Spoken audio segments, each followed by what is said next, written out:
تو 6 صبح پاشی بری سر کار ببینی برای ریدن. من شانس دارم و هم هر روز. آقا ببخشید اینجا خون میگیرن؟ من اسرائیلم فقط جون میگیرم. چه خبرته مرد حسابی؟ اما رگ هندی میراز گرفت. HPV هر وقت پر شد وردار بیار. تو اینجا 40 تا پر میکنی، تو اتوبان چند تا پر میکنی؟ خون از دمت. حاجی قندت رو صدر، کلت رو هزار، کبد نابود. فاتحه.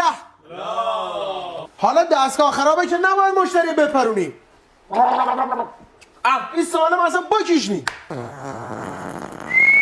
نیم کلا چشگاه به شاپسندی اینگاه دیگه نمیبینی. چی؟ خون. شالا مشکل دم خون باشه. دکتر ببین مشکل گلبول هم داشتم. گله چه بولی؟ بیا برو. آقا من قند دارم. چایش هم با من بیتو بشینه. دکتر که آزمایش اسپرم نیست. مستر بیس وای دیگه نیستم که جون خودت. وای که آزمایشش گم شده بود دوباره اومد. این من کی خورده که یه سال پیدا نمیشه؟ حالا این پسر رو عاشق کدومتون شده هر روز میام میشه توی روش میزنه تقدیم باش. حاجی این نمونه خوب نی، بیا دوباره بده. همین مردم تا دادم. آقا این خاکو چک کن ببینم چی کم داره. میخوای سرحد گرجه بریزی؟ اینجا آزمایشگاه عزیزم، خاکشناسی اتاق بغله. دکتر آزمایش رو به نام کی ثبت کنم؟ بنویس آزمایش علوم عباس غیوری فر. دکتر تو جواب آزمایشم زده باردارم. تو همین الانم زیر بار زندگی زایدی حالی نی، تو نه هممون. دکتر اینا چیه؟ شاش جوون مستن قشنگ بکنم تو زود پس 3 تا نمی سگی میده. الا دکتر یکی 2 ساعت تو دستشوی در نمیره. شاید هیچ وقت نخواست ما میریم تو. این سرشو بخوره، سرشو بگی اون